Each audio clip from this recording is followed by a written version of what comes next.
Hi everyone, welcome back to Indian American vlogger. आज हमारा format थोड़ा नया है, तो आज हम देखने वाले वीडियो जिसका नाम है भारत के एक कदम ने चीन के होश उड़ा दिए। इंटरेस्टिंग। तो इससे पहले कि वीडियो को शुरू करें, प्लीज़ सब्सक्राइब करिए और अगर आपको अच्छा लगे ये वीडियो, लाइक एंड शेयर और नोटिफिकेशन का बेल आइकन क्लिक करिए जिससे आपको हमारे नोटिफिकेशन आते रहें। हम वीडियोस डिफरेंट टाइम पे अपलोड करते हैं। तो चलिए अब शुरू करते हैं ये वीडियो। नमस्कार दोस्तों, स्वागत है आपका हिंदी नॉलेज शो में।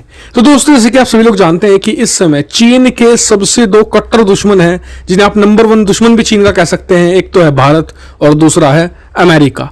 और इसीलिए दोनों देश अब स्वाभाविक तौर पर साझेदार भी बन जाते हैं, क्योंकि दोनों देशों का नंबर वन दुश्मन भी एक ही है। भारत का भी चीन नंबर वन दुश्मन है आज की तारीख में, और अमेरिका का भी नंबर वन देश चीन ही दुश्मन बन चुका है। तो ऐसे में अमेरिका बढ़ चढ़कर भारत की मदद कर रहा है। सबसे पहले अमेरिका ने भारत को अपाचे हेलीकॉप्टर देने शुरू किए, फिर MS-60 रोमियो हेलीकॉप्टर देने शुरू, फिर अमेरिका ने भारत को अपने सबसे बेहतरीन ट्रांसपोर्ट हेलीकॉप्टर चिनूक को भी सप्लाई किया और सबसे प्रायोरिटी पर भारत को डिलीवरी करी, यानी कि बहुत ही फास्ट डिलीवरी करके इन्हें भारत को दिया है। और भारत आज की तारीख में इन्हें इस्तेमाल भी कर रहा है चीन के खिलाफ लद्दाख में। और इसका नतीजा यह है कि इससे भारत वायुसेना के मुकाबले में अगर हम बात करें तो बहुत ज्यादा एडवांटेज में है चीन के मुकाबले। हम चीन को भारी नुकसान पहुंचा सकते हैं अपनी वायुसेना के जरिए, जबकि चीन के पास वो एडवांटेज नहीं है।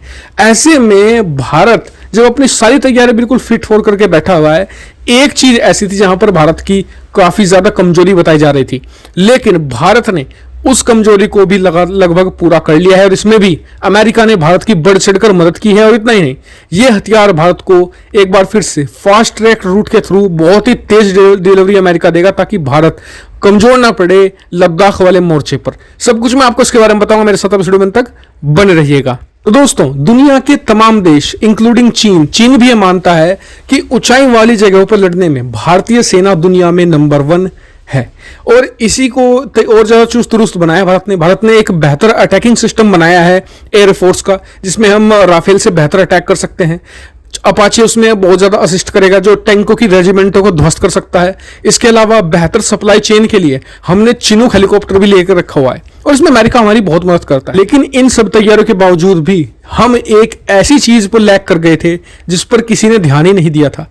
लेकिन आखिरकार भारत सरकार और भारतीय सेना ने इस पर ध्यान दिया है, और यकीन मानिए इससे भारतीय सेना और ज्यादा लीथल, शार्प और बहुत ज्यादा डैमेज पहुंचाने वाली बन जाएगी। देखिए, भारतीय सेना को दुनिया में सबसे ज्यादा ट्रेंड सेना माना जाता है माउंटेन वारफेयर के मामले में। यह बात बिल्कुल सही है, लेकिन हमेशा जो इनके हाथ में हथियार पकड़ा दिए जाते हैं ना, ये 70-80 के दशक के होते हैं। ये ज्यादातर इनमें प्रॉब्लम क्या आती है, जैसे कि ज्यादा ठंड होती है या फिर बर्फ होती है, वहां पर पानी भी होता है, उसमें ये हथियार खराब पड़ जाते हैं। और इसको लेकर बहुत ज्यादा इशू रहे हैं। ये इशू आज से नहीं है, सन 1962 की लड़ाई में भी यही दिक्कत आई थी चीन के साथ। हमारे हथियार बहुत ही पुराने और बहुत ही ज्यादा खराब होने वाले थे, अटकते थे फायरिंग करते हुए। ऐसे में भारतीय सेना को लीथल बनाने की जरूरत थी एक दुनिया की सबसे बेहतरीन असोल्ट राइफल की, जो धुआंधार रेंज के साथ आती हो और मिनटों में सैकड़ों दुश्मनों का सफाया कर दे एक ही सैनिक। ऐसे में भारत की नजर गई एक अमेरिकन राइफल पर, जिसका नाम था सिगजोर। और यकीन मानिए, भारत इसे बल्क में खरीद रहा है। कितनी संख्या में? 72,000 की संख्या में। और आपको बता दूं कि ऐसे नहीं कि सिर्फ भारत ने ऐसे ही खरीद लिया हो, भारत ने इसे आजमाने के लिए सबसे पहले बहुत ही छोटे लॉट में खरीदा था। और इन्हें हमने जो जम्मू कश्मीर में तैनात सिपाही हैं, जो स्पेशल कमांडो हैं, जो कार्रवाई करते हैं आतंकियों के खिलाफ, जो टेररिस्टों को मारते हैं, उन्हें दिया गया था। और उसमें इसने जो एक्सेप्शनल रिजल्ट दिया है, उसे देखकर हमारे जो बड़े बड़े कमांडर हैं वो भी चौंक गए थे। क्योंकि सबसे पहले यह था कि हम जो भारत में अमेठी में बनती है AK-203 वही ले लेंगे, लेकिन इसका रिजल्ट तो बहुत ही तगड़ा आया और इसकी प्राइस लगभग उतने में ही पड़ती है। तो यानी कि भारत ने इसे 72,000 की संख्या में खरीदने का फैसला कर लिया, बिल्कुल फास्ट ट्रैक रूट के जरिए। और सोर्सेज ये बता रहे हैं कि ये सारे के सारे बहुत ही जल्द आएंगे और इन्हें LAC पर तैनात सैनिकों को दे दिया जाएगा। और सबसे बड़ी खासियत, ना तो ये बर्फ में अटकती है, ना इसमें पानी लगने से खराब होती है। फायरिंग के दौरान इसके कोई इशू नहीं सामने आया अभी तक। और सबसे अच्छी बात, चलाने में बहुत ही ज्यादा आसान है। कोई खास ट्रेनिंग हमें देने की जरूरत नहीं पड़ेगी अपने सैनिकों को। और भारत सरकार का ये बहुत ही अच्छा कदम है। काफ़ी अच्छा वीडियो था। और इसमें जो की बात ये थी कि ये सही है कि आजकल के टाइम में चाइना के अगेंस्ट जो है दो लोग जो हैं काफ़ी अपसेट हैं, वो US और इंडिया। और ये भी कहना सही है कि USA का जो फर्स्ट अभी जिससे कॉन्फ्रंटेशन हो रही है वो चाइना है। क्योंकि ऐसा कहा जाता है कि 2030 या 2050 में चाइना आगे निकल जाएगा जीडीपी में। और इंडिया के साथ जो प्रॉब्लम ये आ रही है कि चाइना जो कॉन्फ्रंटेशंस कर रही है लद्दाख में, अरुणाचल प्रदेश में, उन सब कॉन्फ्रंटेशंस की वजह से आप देख रहे हैं कि इंडिया भी बहुत एंटी चाइना हो गया, क्योंकि ये सब पहले नहीं होता था मगर अब हो रहा है। और पहले ये भी था कि इंडिया में इतना ध्यान से देखा नहीं जाता था बॉर्डर के ऊपर शायद, और अब टेक्नोलॉजी बढ़ गई है, इसरो के सैटेलाइट्स आ गए हैं जो बहुत नज़र रख रहे हैं। और डोकलाम में प्रॉब्लम शुरू हुई थी इसलिए कि हाईवेज़ को एक्सपैंड कर रहे थे हम लोग, अपने इंफ्रास्ट्रक्चर को, हाईवे नहीं रोड्स को कर रहे थे एक्सपैंड, अपने इंफ्रास्ट्रक्चर को बेटर कर रहे थे, और उसकी वजह से जो है प्रॉब्लम आ रही थी।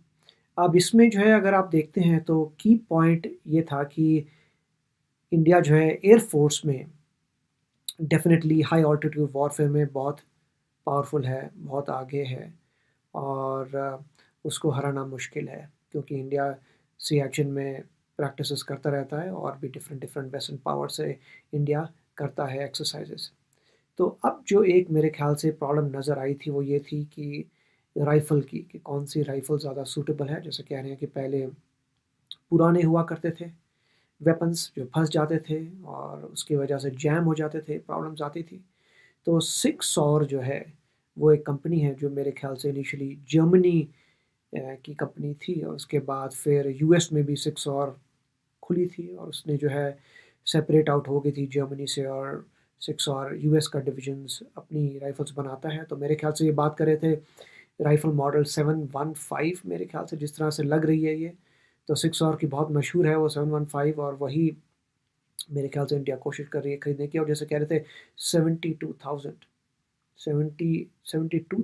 शायद बोल रहे थे, 72,000 या समथिंग लाइक दैट, कि वो उसका ऑर्डर दिया है, तो वो बहुत अच्छी बात है, और इससे डेफिनेटली बहुत फ़र्क पड़ेगा। अगर आप हिस्ट्री में देख ही रहे हैं, हिस्ट्री में स्टार्टिंग से इंडिया में ब्रेवरी की कोई प्रॉब्लम नहीं है, राइट? आप सिकंदर और पोरस की वॉर से शुरू होइए, पूरी हिस्ट्री में जाइए और ब्रिटिश तक रहिए, जो लास्ट एग्रेसर था, from the first one to the last जाएंगे, आपको ये दिखेगा कि इंडिया वॉज ऑलवेज ब्रेव।